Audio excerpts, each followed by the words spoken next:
Muy buenas tardes, mis queridos hermanos y amigos. Gracias por acompañarnos en esta transmisión especial de esta serie especial que hemos preparado para nuestros hermanos y hermanas en Chile y también en todos los lugares a donde hay personas que están conectadas.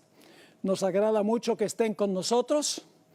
El título del estudio para el día de hoy es Adoración al estilo egipcio. Pero antes de entrar a nuestro estudio, queremos pedir la bendición del Señor. Así que les invito con reverencia a inclinar su rostro para orar. Padre Celestial, gracias te damos por el privilegio ahora de abrir el libro que tú revelaste e inspiraste por medio del Espíritu Santo. Pedimos tu compañía, danos corazones abiertos para escuchar tu voz y recibir tu palabra y cambiar nuestra conducta si es necesario. Te damos gracias porque podemos acercarnos a ti en oración y gracias por habernos escuchado, porque te lo pedimos en el nombre de Jesús. Amén. No cabe duda que el conflicto final en este mundo va a ser un conflicto que tiene que ver con la adoración, con la forma en que adoramos a Dios, el día en que adoramos a Dios. Quiero comenzar leyendo Apocalipsis 14, 6 y 7 y luego los versículos 9 al 11. Los versículos 6 y 7 contienen el mensaje del primer ángel, mientras que los versículos del 9 al 11 contienen el mensaje del tercer ángel. Estos son los últimos mensajes de Dios al mundo. Dice en Apocalipsis 14, 6, vi volar por en medio del cielo a otro ángel que tenía el evangelio eterno para predicarlo a los moradores de la tierra, a toda nación, tribu, lengua y pueblo, diciendo a gran voz, temed a Dios y dadle gloria, porque la hora de su juicio ha llegado, y ahora escuchen esto, y adorad a aquel que hizo el cielo y la tierra, el mar y las fuentes de las aguas. Así que el primer ángel insta a todos los seres humanos a adorar al Creador. Pero hay un rival que quiere también nuestra adoración. Quiere que adoremos a su estilo y en su día. Se llama la bestia en el libro de Apocalipsis y tiene su marca, la marca de la bestia. El versículo 9 dice lo siguiente: y el tercer ángel los siguió a los primeros dos, diciendo a gran voz, si alguno adora, ahí está la palabra clave otra vez, si alguno adora a la bestia y a su imagen, y recibe la marca en su frente o en su mano, él también beberá del vino de la ira de Dios, que ha sido vaciado puro en el cáliz de su ira, y será atormentado con fuego y azufre delante de los santos ángeles y del Cordero. Y el humo de su tormento sube por los siglos de los siglos. Y no tienen reposo día ni noche. Aquí viene la palabra clave otra vez. Los que adoran a la bestia y a su imagen, ni nadie que reciba la marca de su nombre. Dos personajes están buscando nuestra adoración al final de la historia. Dios, el Creador, por un lado, y el impostor, la bestia, por el otro lado. Ambos reclaman la adoración de los seres humanos. Ahora, esta tarde vamos a estudiar una triste historia. Vamos a repasar esa historia de los eventos que ocurrieron con el pueblo de Israel. Pero primero quiero comenzar leyendo 1 Corintios 10 y el versículo 11. Porque este versículo nos dice que los eventos que ocurrieron con Israel van a suceder también en los últimos días con el pueblo profeso de Dios. Dice allí en 1 Corintios 10 y el versículo 11, después de relatar varias experiencias de la historia de Israel, lo siguiente: y estas cosas les acontecieron como ejemplo, y están escritas para amonestarnos a nosotros, dice el apóstol Pablo, a quienes han alcanzado los fines de los siglos. La historia de Israel nos enseña grandes lecciones a la iglesia cristiana, los que van a vivir a los fines de los siglos. Así que vamos a mirar rápidamente la trayectoria de la historia de Israel, porque lo que pasó con Israel, literalmente, con el Israel literal, representa lo que sucede con el pueblo espiritual de Dios, con el Israel espiritual, con la iglesia cristiana. En el caso de Israel, Egipto representa el mundo. Canaán, hacia donde marcha el pueblo, representa el destino celestial, representa el reino venidero, el reino eterno. La experiencia de Israel es un microcosmo de la experiencia de la iglesia. Ustedes recuerdan que el pueblo de Israel estaba en servidumbre. Igualmente, los que pertenecen ahora en la iglesia, antes de conocer a Cristo, estaban en servidumbre espiritual al pecado. En su desesperación, el pueblo de Israel clamó a Dios para que los librara. De la misma manera, los que estábamos fuera de Cristo, clamamos a Cristo para que nos librara del pecado. Dios escuchó el clamor del pueblo de Israel y Dios escuchó el clamor de aquellos que se apartaron de las tinieblas a la luz admirable, de aquellos que aceptaron a Cristo como Salvador personal. Así como Dios obró maravillas y milagros para librar a Israel, Dios ha hecho milagros y maravillas en la historia de la iglesia cristiana también para librar a los fieles de Dios. La señal de liberación del pueblo de Israel fue la sangre del cordero que se colocó en el dintel y en los postes de las puertas de Israel. En nuestro caso representa la sangre del Cordero de Dios que quita el pecado del mundo, la sangre de Cristo Jesús. El pueblo de Israel, después de su redención, fue bautizado. Muy interesante. En 1 Corintios, el capítulo 10 y el versículo 1 al 4, dice que Israel fue bautizado en el Mar Rojo. Es decir, ellos entraron a las aguas, cuando salieron de las aguas en el otro lado, toda su vieja vida quedó enterrada en las aguas, porque todos sus antiguos enemigos murieron sepultados en el Mar Rojo. Pero la historia no termina allí, porque el pueblo de Israel también tenía que cruzar todavía un largo y árido desierto para poder entrar a Canaán, a la tierra prometida.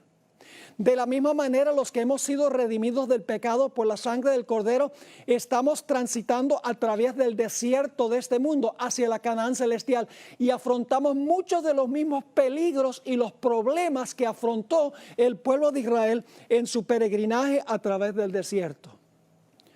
Ahora, si ustedes fueran a cruzar un desierto, ¿qué provisión harían antes de empezar el viaje? Yo creo que las dos cosas más indispensables serían agua y comida. Porque ¿cómo uno va a cruzar un desierto sin agua y sin comida?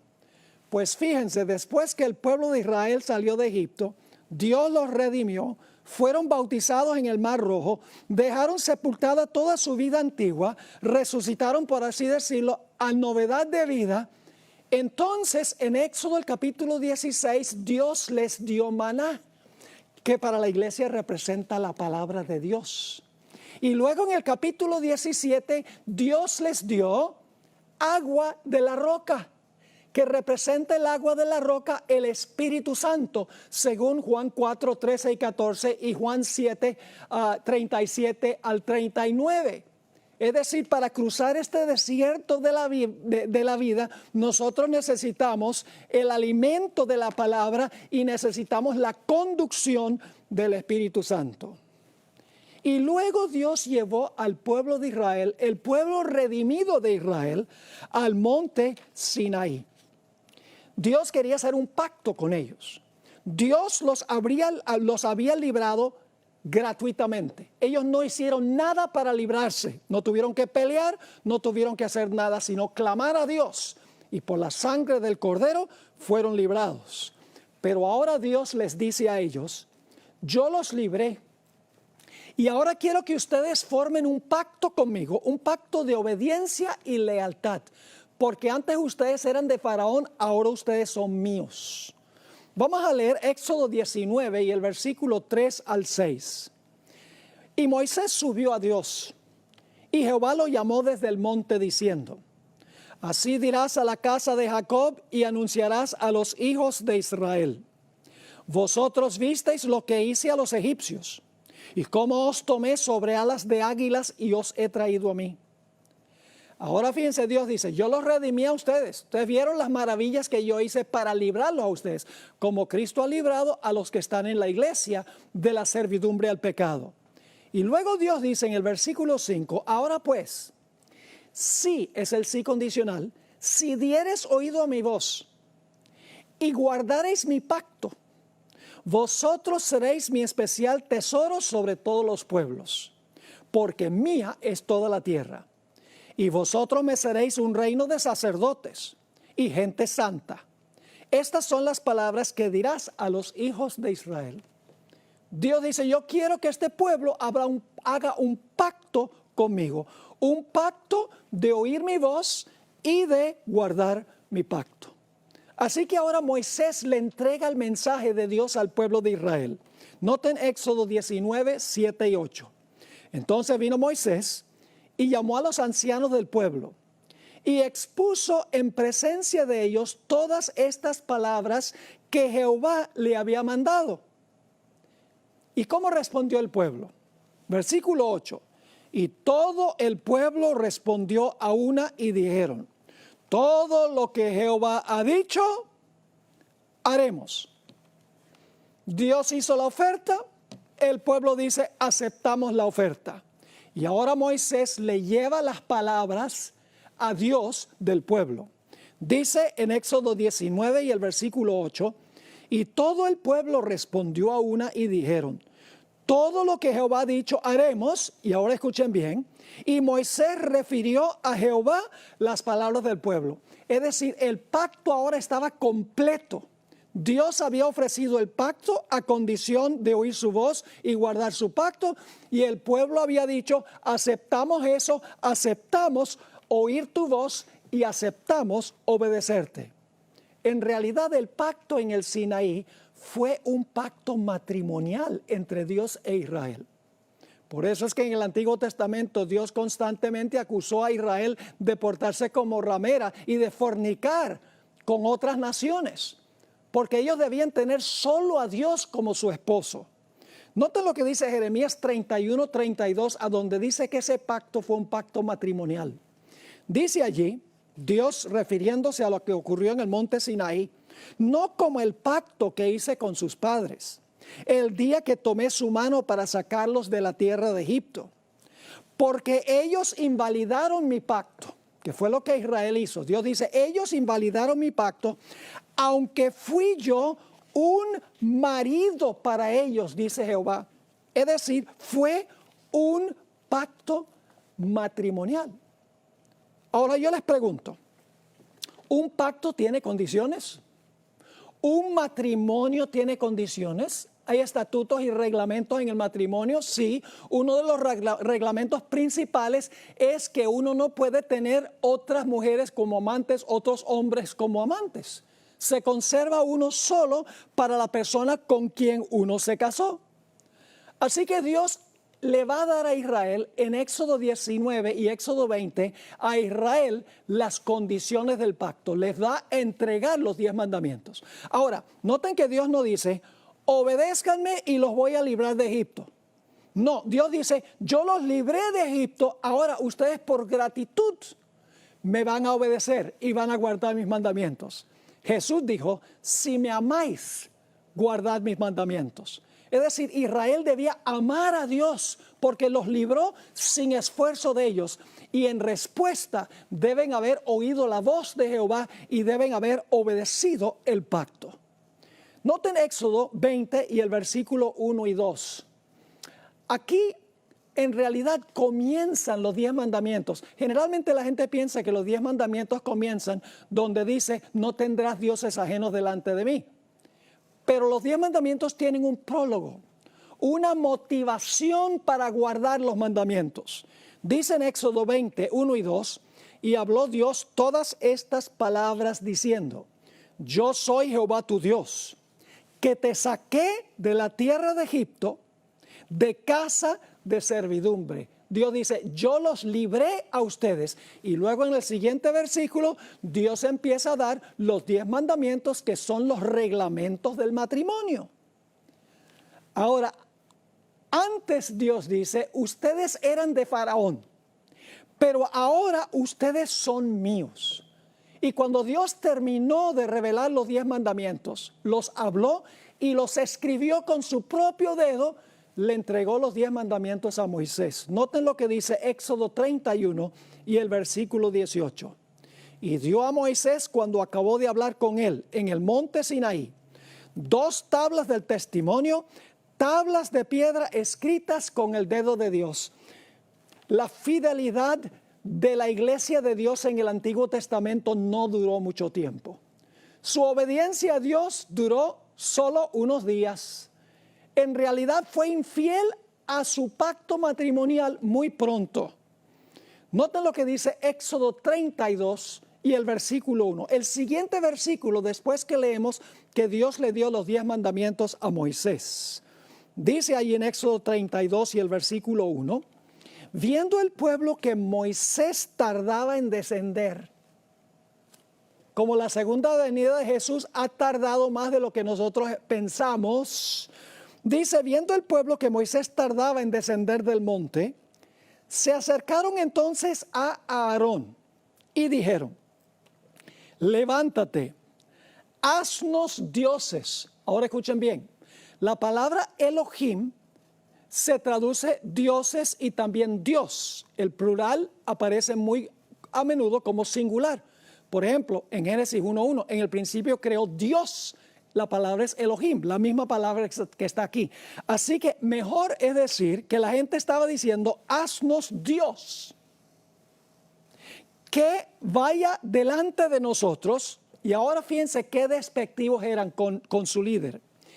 Porque a este Moisés, el varón que nos sacó de la tierra de Egipto, no sabemos qué le haya acontecido, está demasiado demorado. No sabemos qué le pasó a este Moisés, el que nos sacó de la tierra de Egipto. Y luego entonces comienza una rebelión en el campamento, instigada por un grupo que se conoce como la multitud mixta. Permítame leerles una cita sobre la identidad de la multitud mixta. En el libro Patriarcas y Profetas, página 433, dice que esta gente salió con Israel, pero no era de Israel. Dice lo siguiente, la multitud mixta que acompañaba a los israelitas desde Egipto daba continuamente origen a dificultades y tentaciones. Los que la componían decían haber renunciado a la idolatría y profesaban adorar al Dios verdadero. Pero su educación y disciplina anteriores habían moldeado sus hábitos y sus caracteres, de modo que en mayor o menor medida estaban corrompidos por la idolatría y la irreverencia hacia Dios. Ellos eran los que más a menudo suscitaban contiendas, eran los primeros en quejarse y corrompían el campamento con sus prácticas idólatras y sus murmuraciones contra Dios. Qué tremenda descripción de los instigadores de la rebelión. Salieron con Israel, pero su corazón no estaba con Israel. Eran idólatras, como dice aquí. Habían tenido una educación y disciplina en el politeísmo. No tenían reverencia para con Dios. Noten lo que dice Éxodo 32 y el versículo 2 y 3. Ahora el líder Aarón escucha lo que ellos quieren, que se haga un Dios que ellos quieren, que representar a Jehová, Dios, con lo que va a hacer Aarón. Y Aarón accede. Dice en el versículo 2 del capítulo 32, y Aarón les dijo, apartad los zarcillos de oro que están en las orejas de vuestras mujeres y de vuestros hijos y de vuestras hijas y traédmelos. Entonces todo el pueblo apartó los zarcillos de oro que tenían en sus orejas y los trajeron a Aarón. Ahora escúcheme bien, no trajeron todos los que tenían. Vamos a ver al final de la historia que le quedaron muchos zarcillos y muchos collares, pero trajeron algo para que se fundieran para hacer el becerro de oro. Noten el versículo 4. Hablando de Aarón, dice, y él los tomó de las manos de ellos y le dio forma con buril e hizo de ello un becerro de fundición. Entonces dijeron, Israel, estos son tus dioses. Ahora dice dioses, pero una mejor traducción es, este es tu Dios que te sacó de la tierra de Egipto. Elena White hizo un comentario muy interesante en la Review and Herald, septiembre 6 de 1906, sobre este versículo donde dice, estos son tus dioses que te sacaron. La hermana White identificó que ellos lo que querían era representar a Dios con el becerro, no dioses paganos, el Dios de Israel. Dice la cita así, el resultado de su murmuración e incredulidad fue que Aarón les hizo un becerro de oro, ahora escuchen bien, para representar a Dios. Esa palabra Dios tiene mayúscula inicial.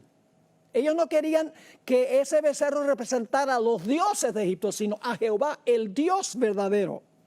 Sigue escribiendo, él proclamó que este ídolo era Dios. Aarón dijo que el ídolo era Dios, no dioses, Dios. Y la hermana White nuevamente pone la palabra Dios con mayúscula inicial. Y luego dice, y así se suscitó gran entusiasmo sobre este falso Dios. Y ahí la palabra Dios está con minúscula. Es decir, ellos querían que se hiciera un becerro de oro para representar a Dios, no dioses, sino el verdadero Dios. Noten lo que dice el versículo 5 y 6. Ahora ellos van a celebrar un culto. Algunos creen que lo que hicieron al pie del Sinaí, la fiesta que tuvieron, fue una fiesta secular. No. Fue un culto de adoración que le estaban ofreciendo a Dios. Dice en Éxodo 32, 5 y 6. Y viendo esto a Aarón, edificó un altar delante del becerro. Y pregonó a Aarón y dijo, mañana será fiesta para Jehová. Así que levantan un altar. Dice, mañana va a ser la fiesta para Jehová. Versículo 6. Y al día siguiente madrugaron y ofrecieron holocaustos. Fíjate, este es un culto. Ofrecieron holocaustos y presentaron ofrendas de paz. Y se sentó el pueblo a comer y a beber y se levantó a regocijarse. Y entonces Dios ahora sabe lo que está pasando y Dios está con Moisés allá en el monte y Dios ahora le va a decir algo muy interesante a Moisés. En el versículo 7 dice lo siguiente. Entonces Jehová dijo a Moisés, anda, desciende, porque tu pueblo que sacaste de la tierra de Egipto se ha corrompido. La gente había dicho, ¿dónde está este Moisés? El que nos sacó de la tierra de Egipto. Ahora Dios escuchó eso y dice, mira, lo que está haciendo tu pueblo, que tú sacaste de Egipto. Mis hermanos y hermanas, el pacto quedó anulado allí en el monte Sinaí. Voy a leerles varias citas del libro Patriarcas y Profetas. En la página 328, la hermana White escribió, el pacto de Dios con su pueblo había sido anulado. En otra cita, página 329, ella escribió, Dios había dado a entender que rechazaba a su pueblo. La palabra en inglés no es rechazada, es la palabra disowned, que significa, este pueblo ya no es mío. En la página 329 ella dice, los pecados de Israel ya les habían hecho perder el favor de Dios y la justicia exigía su destrucción. Y en la página 334 dice, los israelitas eran culpables de haber traicionado a un rey que los había colmado de beneficios y cuya autoridad se habían comprometido voluntariamente a obedecer. Ahora Moisés va a interceder por el pueblo. Dios le ha dicho, el pueblo que tú sacaste de Egipto se ha prostituido. Y ahora Moisés va a hablar con Dios y fíjense lo que le va a decir en Éxodo, el capítulo 32 y el versículo 11. Entonces Moisés oró en presencia de Jehová su Dios y dijo: oh Jehová, ¿por qué se encenderá tu furor contra tu pueblo que tú sacaste de la tierra de Egipto con gran poder y con mano fuerte? Moisés estaba diciendo: no me eches este muerto a mí. Tú fuiste el que sacaste a este pueblo de Egipto. Tú fuiste el que libraste a esa gente de Egipto. Ahora noten lo que dice el versículo 15 y 16. Ahora Moisés sabe lo que está pasando al pie del monte. Él está intercediendo por el pueblo que se ha prostituido, que ha quebrantado el pacto de Dios. El pacto ahora no aplica porque han roto su voto matrimonial con Dios. Y en Éxodo 32, 15 y 16 dice: y volvió Moisés y descendió del monte, trayendo en su mano las 2 tablas del testimonio, las tablas escritas por ambos lados. De uno y otro lado estaban escritas, y las tablas eran obra de Dios, y la escritura era escritura de Dios grabada sobre las tablas.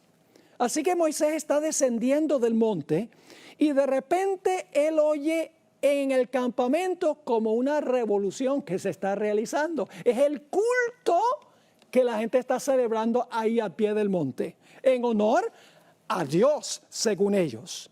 En Éxodo 32, 17 al 19 dice: cuando oyó Josué el clamor del pueblo que gritaba, dijo a Moisés: alarido de pelea hay en el campamento, es decir, en el campamento hay una guerra. Y él respondió, Moisés le dijo: no es voz de alaridos de fuertes, ni voz de alaridos de débiles, voz de cantar oigo yo. La gente estaba cantando. ¿Qué clase de música? Ya lo vamos a ver. Y aconteció que cuando él llegó al campamento y vio el becerro y las danzas, estaban cantando y bailando en el culto. Dice: ardió la ira de Moisés y arrojó las tablas de sus manos y las quebró al pie del monte. De esa manera estaba indicando de que el pacto había sido roto y quebrado. En Patriarcas y Profetas, página 331, la sierva del Señor escribió: al acercarse al campamento, vieron al pueblo que gritaba y bailaba alrededor de su ídolo. Era una escena de libertinaje pagano, una imitación de las fiestas idólatras de Egipto. Y ahora escuchen esto: pero cuán distinta era del solemne y reverente culto a Dios. ¿Cómo es el culto que Dios acepta? Un culto solemne y ¿qué? Reverente, según dice aquí. Así que Moisés ahora se llena de ira santa. Todo lo que Dios había hecho por ellos. Y dice en Éxodo 32 y el versículo 19 y 20: y aconteció que cuando él llegó al campamento y vio el becerro y las danzas, ardió la ira de Moisés y arrojó las tablas de sus manos y las quebró al pie del monte. La sierva del Señor escribió en la página 331 de Patriarcas y Profetas para demostrar cuánto aborrecía este crimen. Arrojó al suelo las tablas de piedra que se quebraron a la vista del pueblo, dando a entender en esta forma que así como ellos habían roto su pacto con Dios, así también Dios había roto su pacto con ellos. Ahora hablemos por unos momentos sobre el líder espiritual que había dejado Moisés allí con el pueblo cuando Moisés ascendió al monte. Aarón debería haberse parado y haber dicho: esto está mal, romper los votos matrimoniales. Pero era un líder débil, quería ser políticamente correcto, no estaba dispuesto de pararse en favor de la verdad. En Éxodo 32 y el versículo 21 al 24 dice: y dijo Moisés a Aarón: ¿qué te ha hecho este pueblo, que has traído sobre él tan gran pecado? Y ahora fíjense lo que va a decir Aarón. Y respondió Aarón: no se enoje, mi señor. Tú conoces al pueblo que se ha inclinado al mal, le está echando la culpa al pueblo, pero él era el líder. Él debería haber tomado medidas para hacer lo que Dios quería que hiciera.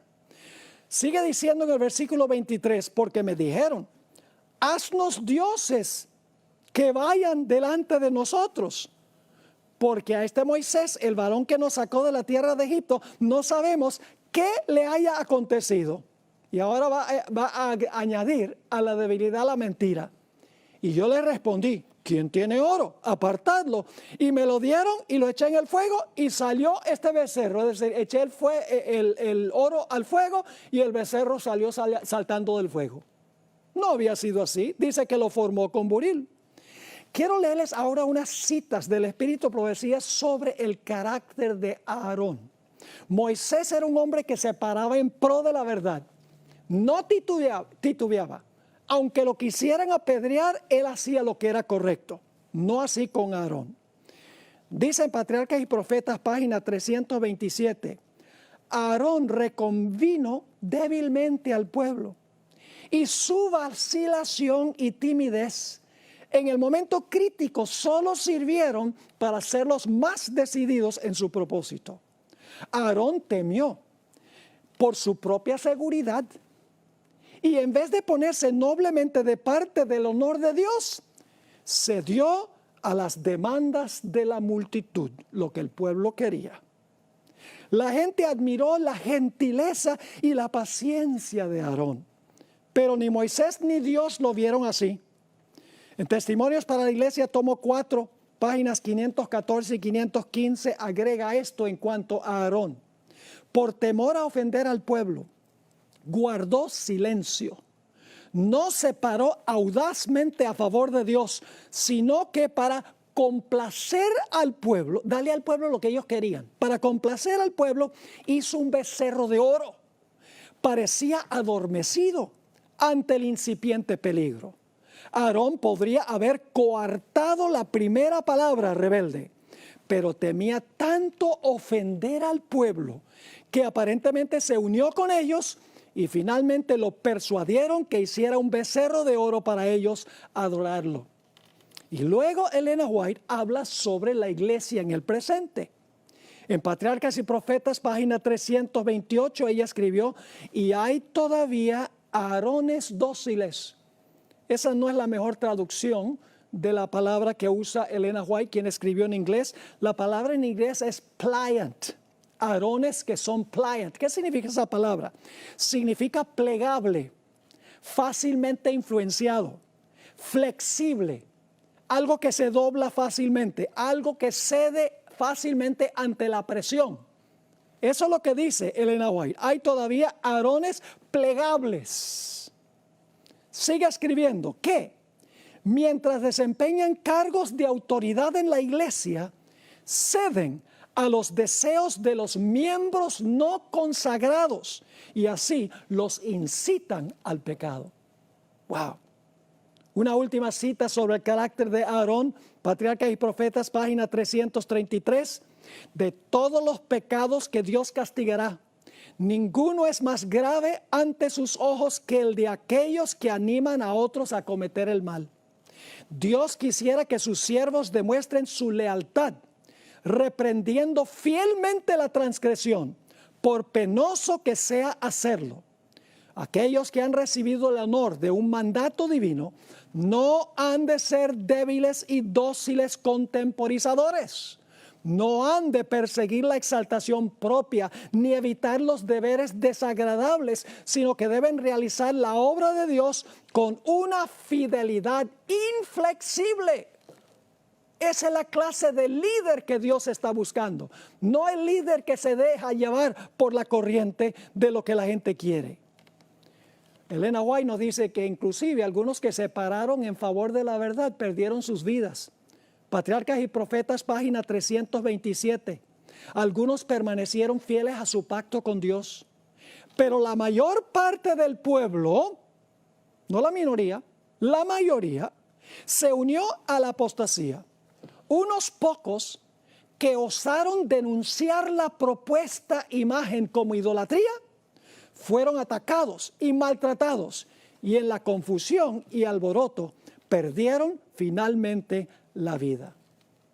Así que Dios ahora le dice a Moisés, yo voy a destruir a este pueblo y voy a escoger a otro pueblo. Dios no tenía planes de hacer eso, pero Dios quería ver cómo se sentía Moisés en este caso. En Éxodo 32 y el versículo 31 y 31 al 33 dice, entonces volvió Moisés a Jehová y dijo, te ruego pues, este pueblo ha cometido un gran pecado, porque se hicieron dioses, nuevamente debemos ponerlo en singular, porque se hicieron Dios de oro, que perdones ahora su pecado, y si no, ráeme ahora de tu libro que has escrito. Dijo Moisés, mira, si tú no puedes salvar a este pueblo, entonces que perezca yo. La misma actitud que tuvo Jesús. Jesús dijo, estoy dispuesto de morir y sufrir la pérdida eterna con tal de salvar a mi pueblo. Ahora, ¿cómo debía mostrar el pueblo su humildad ante la reprensión de Dios? Éxodo 33 y el versículo 1 al 6 nos dice qué es lo que Dios recomendó que se hiciera o mandó que se hiciera. Dice allí en el versículo 1, Jehová dijo a Moisés, anda, sube de aquí, tú y el pueblo que sacas. Todavía Dios está un poquito, podríamos decir, enfogonado.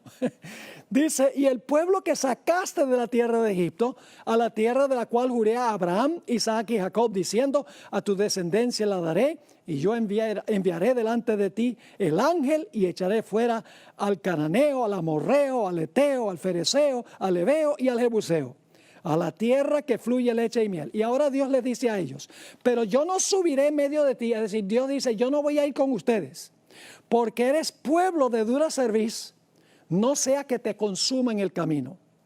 Y oyendo el pueblo esta mala noticia, que Dios no iba a ir con ellos, vistieron luto y ninguno se puso sus atavíos, ninguno se puso sus joyas. La palabra atavío se refiere a joyas, porque Jehová había dicho a Moisés, fíjense que no se quitaron las joyas porque ellos se les ocurrió la idea, sino porque Dios lo mandó como señal de que ahora iban a ser fieles a Dios, porque Jehová había dicho a Moisés, di a los hijos de Israel, vosotros sois pueblo de dura cerviz, en un momento subiré en medio de ti y te consumiré. Quítate pues ahora tus atavíos, para que yo sepa lo que te he de hacer.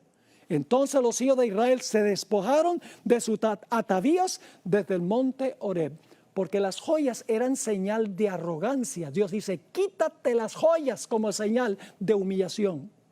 Algunos dicen, bueno, pero eso era en el Antiguo Testamento. Ahora estamos en el Nuevo. El Nuevo también dice lo mismo. En 1 Timoteo, el capítulo 2 y el versículo 9 y 10, el apóstol Pablo escribió, asimismo que las mujeres se atavíen de ropa decorosa, con pudor y modestia, no con peinado ostentoso, ni oro, ni perlas, ni vestidos costosos, sino con buenas obras, como corresponde a mujeres que profesan piedad. El apóstol Pedro, el otro gigante del Nuevo Testamento, escribió algo similar en 1 de Pedro 3 y el versículo 3 y 4. Aquí Pedro escribió, vuestro atavío no sea el externo, de peinados ostentosos, de adornos de oro o de vestidos lujosos, sino el interno, el del corazón, en el incorruptible ornato de un espíritu afable y apacible, que es de grande estima delante de Dios. Ahora yo quiero preguntar, ¿será posible que la iglesia remanente al final de la historia afronte una prueba semejante a esta? ¿Será que la música llegará nuevamente a ser un problema en la iglesia al acercarnos a la Canaán celestial? En el año 1898 y 1899, el evangelista S.S. Davis, evangelista adventista, introdujo una herejía que se conoce como la herejía de la carne santificada. Es la idea de que antes que Cristo venga, Dios nos va a dar carne santa y por lo tanto no vamos a poder pecar porque nos va a quitar la naturaleza pecaminosa. Esa es una herejía. Eso pasa es cuando Cristo venga, no antes de que Cristo venga.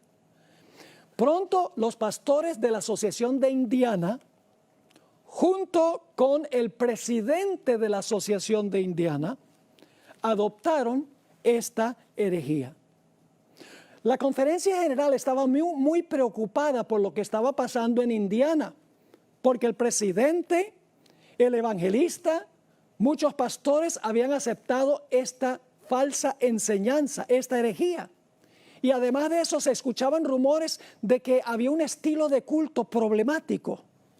Por lo tanto, la conferencia general mandó a dos pastores de confianza, el pastor Stephen Haskell y el pastor A.J. Breed, como observadores del campestre que se celebró del 13 al 23 de septiembre del año 1900 en la ciudad de Muncie, Indiana.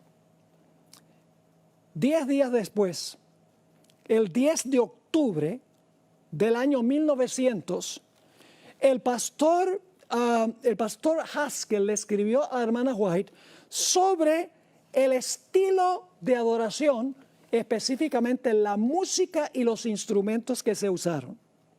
Escribió lo siguiente: había un tambor grande, 2 tamboriles, una viola, 2 violines, una flauta y 2 trompetas que se unieron a un órgano y unas pocas voces. Usan el himnario Garden of Spices, que era un himnario pentecostal usándose en un campestre adventista. Y luego viene esta declaración: y tocan piezas bailables con letra sagrada. ¿Qué estaba pasando en ese campestre? Estaban tocando con esos instrumentos piezas bailables con letra sagrada, entremezclando lo santo con lo común. Ahora, la hermana White explicó que poco antes de cerrarse la puerta de la gracia, otra vez va a surgir en la iglesia adventista este problema. Voy a leerles un par de citas que encontramos. Estas citas están en Mensajes Selectos, tomo 2, empezando en la página 36 en adelante. Escribió ella sobre esta experiencia en Indiana. No resumiré toda la historia porque es demasiado penosa. Pero en enero pasado el Señor me mostró que en nuestras reuniones de reavivamiento se introducirían teorías y métodos erróneos y que se repetiría la historia pasada. Me sentí angustiada, dice la hermana White. Se me instruyó para que dijera que en esas demostraciones estaban presentes demonios en forma humana que trabajaban con todo el ingenio que Satanás puede emplear para hacer que la verdad resultase ociosa para las personas sensibles. Y debía decir además que el enemigo estaba tratando de disponer las cosas de tal modo que las reuniones de reavivamiento, que han sido el medio de presentar la verdad del tercer ángel ante las multitudes, lleguen a perder su fuerza y su influencia. Y luego viene esta cita. La hermana White está escribiendo al pastor Haskell en respuesta a la carta que él le envió sobre lo que había visto en ese campestre. Dice la hermana White: esas mismas cosas que habéis explicado que ocurrían en Indiana, el Señor me ha mostrado que volverían a ocurrir justamente antes de la terminación del tiempo de gracia. En la iglesia se manifestará toda clase de cosas extrañas. Habrá vocerío, acompañado de tambores, música y danza. El juicio de algunos seres racionales quedará confundido de tal manera que no podrán confiar en él para realizar decisiones correctas, y a esto consideran como la actuación del Espíritu Santo.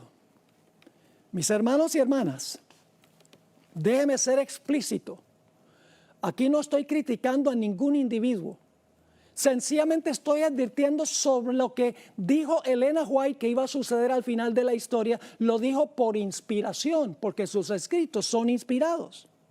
Hermanos, la música rock, disco, reggaetón, jazz, hip hop, techno, salsa, merengue, rumba, mambo, y puedo continuar mencionando todos los matices musicales, fueron creados para el mundo secular, para el mundo. Esos matices musicales no fueron creados para el culto, para la iglesia. Y cuando adoptamos esas clases de música, ese estilo de música, lo incorporamos a la iglesia y le ponemos palabras sagradas. Es mezclar lo santo con lo común, que veremos mañana. Es inaceptable ante Dios. Ahora, algunas personas han minimizado lo que pasó en el campestre de Indiana. Y dicen que lo único que criticó Elena G. White fue la falsa enseñanza que se estaba enseñando allá. Que no era el estilo de la música ni el estilo del culto lo que ella criticó. Pero nada de esto, mis hermanos y hermanas, es cierto.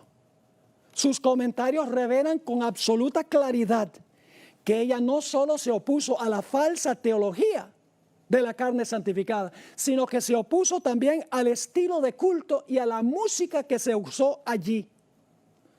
Los comentarios de Elena White sobre este campestre se encuentran en Mensajes Selectos, tomo 2, página 36 a la página 45. Si ustedes leen esas páginas, van a encontrar los siguientes puntos principales. Y luego voy a leer algunas citas del Espíritu de Profecía que corroboran los puntos principales que voy a mencionar. Elena White escribió que Satanás usó este estilo de culto para desviar a la gente de la verdad presente y para lograr que el mensaje del tercer ángel perdiera su fuerza y su influencia. También escribió que el Espíritu Santo nunca se manifiesta en ese estilo de culto. Escribió que ese estilo de culto no se necesita para convertir a las almas. Dijo que ese estilo de culto se iba a ver de nuevo, como notamos, en las reuniones de reavivamiento de la iglesia adventista, justamente antes de cerrarse la puerta de la gracia. También escribió que no se debería estimular esta clase de culto. La hermana White no solo criticó la falsa teología que se estaba enseñando, la hermana White también criticó severamente el estilo de culto y específicamente la música que se usó en ese culto. Permítame ahora leerles citas de Elena White que corroboran todos los puntos que acabo de mencionar. Estoy leyendo de esas páginas, página 36 a la página 45, escogiendo algunas partes. Escribió Elena White: el Espíritu Santo nunca se manifiesta en esta forma, mediante ese ruido desconcertante. Esto constituye una invención de Satanás para ocultar sus ingeniosos métodos destinados a tornar ineficaz la pura, sincera, elevadora, ennoblecedora y santificadora verdad para este tiempo. Es mejor no mezclar nunca el culto de Dios con música. Ahora escuchen bien, tiene que ver con la música. Es mejor no mezclar nunca el culto de Dios con música que utilizar instrumentos musicales para realizar la obra que en enero pasado se me mostró que tendría lugar en nuestras reuniones de reavivamiento. Dice que el problema era con la música y la forma como se usaron los instrumentos musicales. Sigue escribiendo: la verdad para este tiempo no necesita nada de eso para convertir a las almas. A veces se usa el argumento, bueno, hay que darle a la gente la música que le gusta. Pero lo que convierte al alma, mis hermanos y hermanas, es la palabra de Dios. La música apoya el mensaje de la palabra de Dios. Así que dice ella, el ruido desconcertante aturde los sentidos y desnaturaliza aquello que, si se condujera en la forma de vida, fíjense que tiene que ver con la forma, si se condujera en la forma de vida, constituiría una bendición. El influjo de los instrumentos satánicos, hay un problema de traducción aquí, no voy a entrar en eso. Los instrumentos satánicos no son instrumentos musicales, son seres humanos que usan los instrumentos. Pero dice ella, el influjo de instrumentos satánicos se une con el estrépito y el vocerío, con lo cual resulta un carnaval. Y a esto se lo denomina la obra del Espíritu Santo. Escribió, no debería estimularse esta clase de culto. No es la herejía, es la clase de culto. Escribió también, no resumiré toda la historia porque es demasiado penosa. Pero en enero pasado el Señor me mostró que en nuestras reuniones de reavivamiento se introducirían teorías y métodos erróneos y que se repetiría la historia pasada. Me sentí angustiada. Se me instruyó para que dijera que en esas demostraciones estaban presentes demonios en forma humana, que trabajaban con todo el ingenio que Satanás puede emplear para hacer que la verdad resultase odiosa para las personas sensibles. Y luego sigue escribiendo, debía decir además que el enemigo estaba tratando de disponer las cosas de tal modo que las reuniones de reavivamiento, que han sido el medio de presentar la verdad del tercer ángel ante las multitudes, lleguen a perder su fuerza y su influencia. El propósito de Satanás era usar la música para que la gente no tuviera interés en el mensaje del tercer ángel, en el mensaje de la verdad presente, porque el culto se debe centrar en el mensaje. La música apoya el mensaje, no el mensaje a la música. Sigue escribiendo Elena White, el Espíritu Santo no tiene nada que ver con ese desorden perturbador y esa varaunda significa desorden, que me fueron mostrados en enero pasado. Satanás trabaja en medio del estruendo y de la confusión producida, escuchen eso, por esta clase de música, no la teología, la música, la cual, si fuera dirigida debidamente, serviría para alabar y glorificar a Dios. El diablo hace que tenga el mismo efecto que la mordedura ponzoñosa de la serpiente. Un día estaba yo presentando un tema sobre la música y vino una persona y me dijo, pero pastor, usted está equivocado cuando dice que el sermón debe ser el centro del culto. Y yo le dije, pero ¿cómo es que estoy errado por decir que el sermón debe ser el centro del culto? Me dijo, si usted mira todas las escenas de adoración en el libro de Apocalipsis, va a encontrar que en esas escenas de adoración no hay ni un solo sermón, es pura alabanza. Por esa razón es que en algunas iglesias se va muchísimo tiempo en la alabanza y luego queda nada más un cortico tiempo para el sermón. Y no lo digo porque me lo dijeron, sino porque soy predicador y tengo esa experiencia. He ido a iglesias a donde se dedica 1 hora a la alabanza y después dicen, pastor, tiene 15 minutos para predicar el sermón. Eso es poner la carreta antes que el caballo, mis hermanos y hermanas. Porque el culto debe centrarse en el sermón. Por eso es que tradicionalmente el púlpito ha estado en el centro de la plataforma. La Iglesia Católica es el altar, porque la teología católica dice que el centro del culto es la misa o la Eucaristía. En muchas iglesias protestantes hoy en día no tienen ni púlpito ni altar, tienen un escenario grande. Están diciendo que ahí el entretenimiento es lo central. Pero en la iglesia adventista el púlpito está en el centro porque la predicación de la palabra es central en el culto adventista. Y entonces yo le miré y le dije, sí hay sermón. Me dijo, muéstramelo. Yo no veo ningún sermón. En Apocalipsis 4, Apocalipsis 5, Apocalipsis 19, Apocalipsis 7, hay escenas de adoración y nunca hay un sermón. Yo le dije, el problema es que no te has fijado cuidadosamente en esas escenas de adoración. Le dije, ¿tú has visto por qué están cantando esos grupos en los diferentes capítulos? Me dijo, no, sencillamente están cantando. Yo le dije, no están sencillamente cantando. El himno está acorde con un evento que acaba de ocurrir. Y luego le mencioné, cuando Cristo nació, los ángeles cantaron un himno. Claro que cantaron un himno. ¿Cantaron un himno en honor de Cristo, quien murió en la cruz? No. Gloria a Dios en las alturas y en la tierra, paz, buena voluntad para con los hombres, porque había nacido el Mesías. El himno estaba acorde con el evento. Cuando Cristo murió sobre la cruz, en Apocalipsis 12, 10 al 12, los ángeles celestiales elevaron una canción y dijeron, ha sido echado fuera el acusador de los hermanos. En Apocalipsis 4, cuando Jesús estaba por ascender al cielo y el Padre estaba sentado solo en el trono antes que llegara Jesús, los seres celestiales están cantando un himno en honor al Creador que está sentado en el trono. En Apocalipsis 5, cuando el Señor Jesucristo llega al cielo ante su Padre, para preguntarle si su sacrificio ha sido suficiente, los seres celestiales irrumpen en un himno en honor al Cordero de Dios que acaba de regresar del campo de batalla vivo. Cuando Cristo toma el reino, según Apocalipsis 11, 15 y 16, se canta un himno describiendo que ahora Cristo y el Padre han tomado el reino. Cuando el pueblo de Dios gana la victoria sobre la bestia y su imagen, según Apocalipsis 15, 3 y 4, están cantando un himno en cuanto a la victoria que han ganado sobre la bestia y su imagen. Cuando la ramera es juzgada, lo mismo, Apocalipsis 19, 1 y 2.